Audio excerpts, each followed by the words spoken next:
Hello students, today we will discuss about churchyard या graveyard school of poetry. Okay, आज का मेरा topic है चर्चयार्ड या graveyard school of poetry. The death of Pope in 1744 is conventionally regarded as marking the end of the period during which the classical ideals was dominant in literature. This ideal was now to give way gradually to what is called the Romantic movement. Pope's comparative neglect of external nature and the more extravagant aspects of human passion may have been a cause why men of originality should have entered these fields. With Thomson's season 1730, first-hand treatment of nature found a place once more in English literature.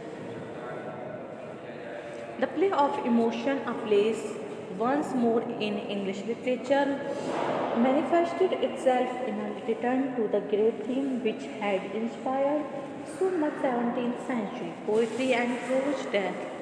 The melancholy tradition in England was in evidence since Milton's second Pensereso in Tatler number 18:9. Still he had remarked that camp and elegant satisfaction which the vulgar call melancholy is the true and proper delight of man, of knowledge and virtue.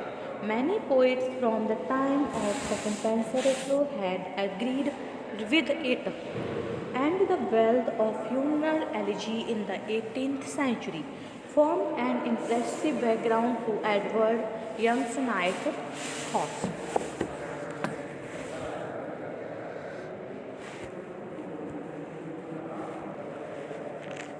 The graveyard poets, also termed churchyard poets or the Barnyard Boys, were a number of pre-Romantic English poets of the 18th century characterized by their gloomy meditations on mortality, skulls and confines, epitaphs and warmth elected by the presence of the graveyard. As the century progressed, graveyard poetry increasingly expressed a feeling for the sublime and uncanny and supernatural, and in antiquarian antique interest in ancient English poetic form and folk poetry. These poets were considered to be pre-romantic. Graveyard poetry was still popular into the early 19th century. Graveyard school writers focused their writings on the lives of ordinary and unidentified characters. Graveyard poets were also forerunners for the Romantic literary movement due to the reflection on emotional states. The number of poems of the character Thomas Pennell's Night Pick on Death, 1721. Vibrating with the literature of melancholy, which was so distinct a note in Romanticism, there was still deeper undertone in the poetry of the graveyard, and in long reflective verses on death and immortality. It was not exactly romantic, though akin to the romantic feelings, and was certainly reactionary to the Augustan spirit which strove to taboo both the shadow of the grave and the mystery of the future. This toiling well in literature seemed to give the new school a pleasing bloom, and had perhaps its most conspicuous example in Young, who stimulated his fancy by composing under the light of a candle stuck in a school. This movement was mere preparatory to Romanticism than actually part of it. The tone of despair, the ordeal of the charnel house, the world-old meditation on the shortness of life and the certainty of death The new emphasis laid on all these aspects evidently contained seeds of the Romantic movement.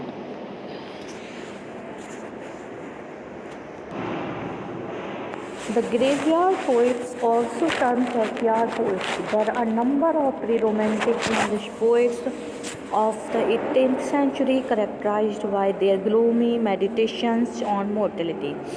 Skulls and coffins, epitaphs and worms, elected by the presence of the graveyard.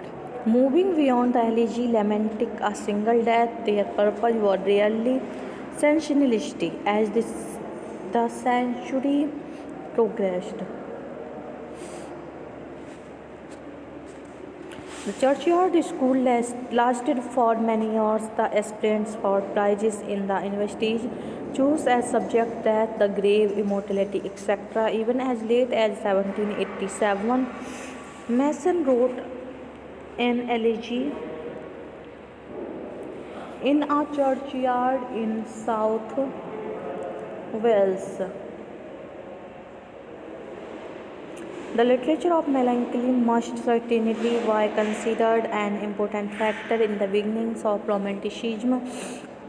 In its subjective tone, in its vague expression, fondness for solitude and gloomy meditation, it was quite different from the tone of the Augustan literature, and its master was none other than Milton, sometimes religious in its attitudes. The graveyard poetry is more significant as a new aesthetic movement in the latter half of the 18th century. It became a general European phenomenon and led to extravagant mourning customs and a vast quantity of amateur funeral verses in the 19th century annals. The graveyard school is an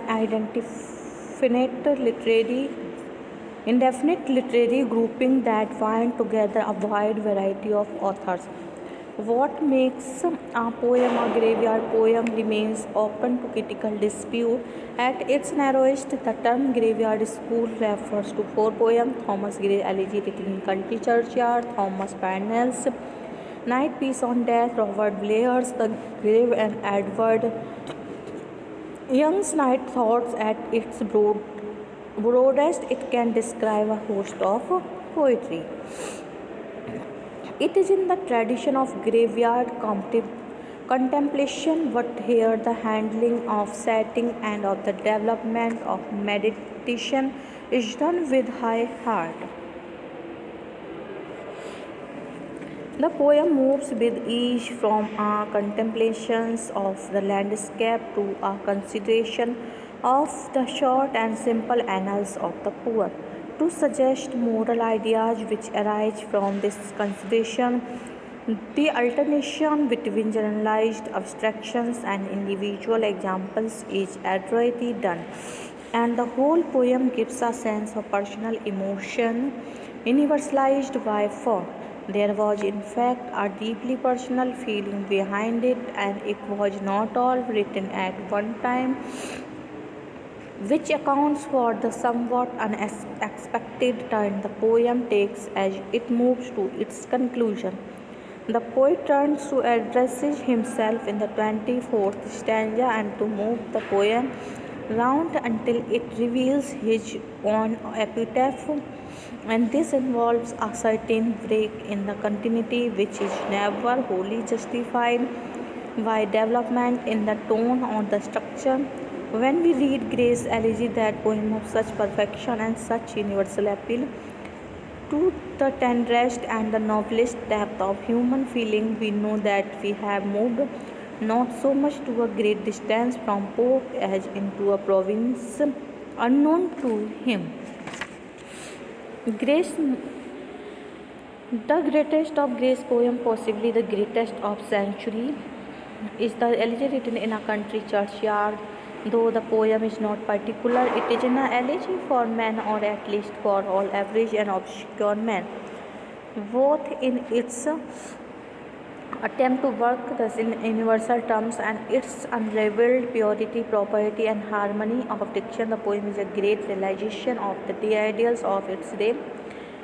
In its Placid melancholy and its rustic setting, it is a perhaps slightly romantic.